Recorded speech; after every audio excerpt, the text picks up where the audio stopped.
I think that it's a no-brainer to me. I mean, the fact that we should be paying a living wage to people so that they can have a chance to live a full life without having to work 60, 80 hours a week just to make ends meet. And even then, a living wage it's bare minimum. Bare minimum.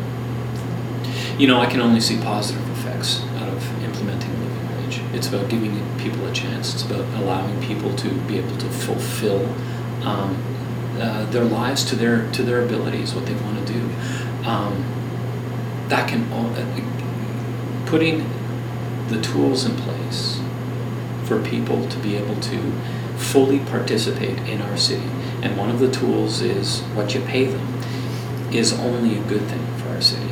The fact that they'll be able to contribute more. I mean, the stories that we heard at committee about the difference of paying somebody a living wage and what that can do to their lives. And then all of the positive repercussions. And if you want to get from a purely economic point of view, it's the tiniest of financial investments on the city's part with huge financial paybacks down the road. It's just a positive all the way around. I have one council colleague who talks about $5 million is not worth talking about because it's a rounding error, right? It's an error in how you round stuff up, And when we're talking about less than $500,000, I mean, it's a non-issue. There has been some discussion whether people under 18 should not be subject to the living wage. And I just don't buy that. I don't buy what you're ultimately doing is not saying a job is worth less. You're saying a person is worth less. And I don't buy that people are not worth less.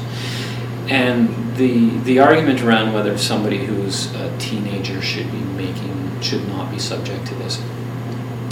When you're a teenager, you don't look at whether a job is good for you or whether you'll get something out of a job. The only thing you look at is how much you're going to make.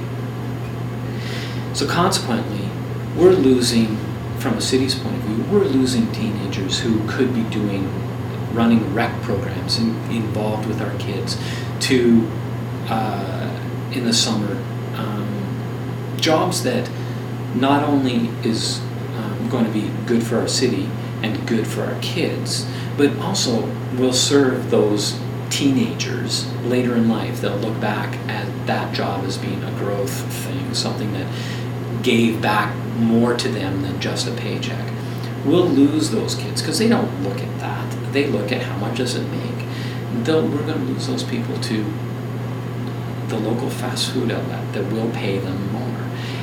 And do we want, as a society, to take that chance? Why should we be sacrificing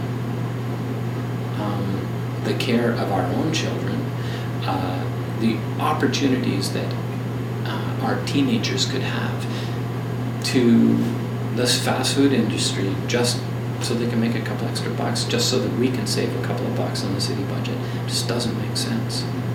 For a very tiny little bit of money, and this is not a cost, and if we're looking at this as a cost, it is so completely the wrong way to look at it. This is not an expense. This is an investment, right? We're investing in people. By saying we're going to pay a living wage, we're investing in people. And just by in a way, it's our own version of microcredit. Right? And we see that those tiny little bits of investment when you do microcredit, the paybacks for society, the paybacks for community are 100-fold. And again, if you just want to look at it from pure financial, we pay 680 people. That's all it is at the city level. 680 people, a little bit more, to the cost of $200,000.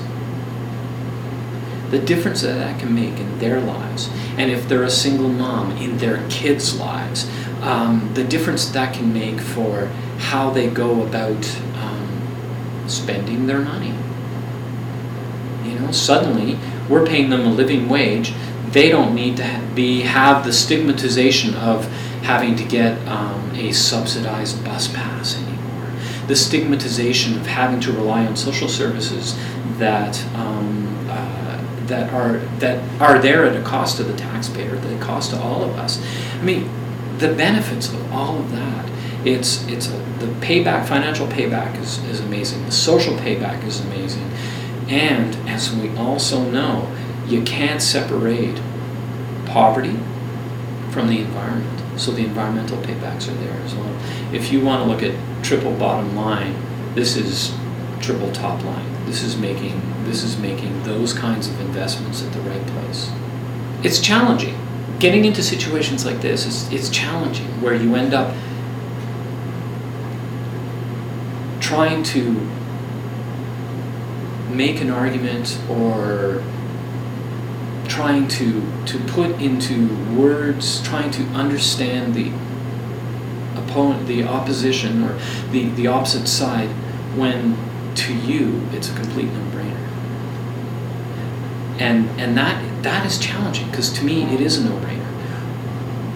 Why? How do you frame an argument for something that is common sense? And that's a challenge. And ultimately, it's about people, and it's about whether we're giving everybody in our city a chance.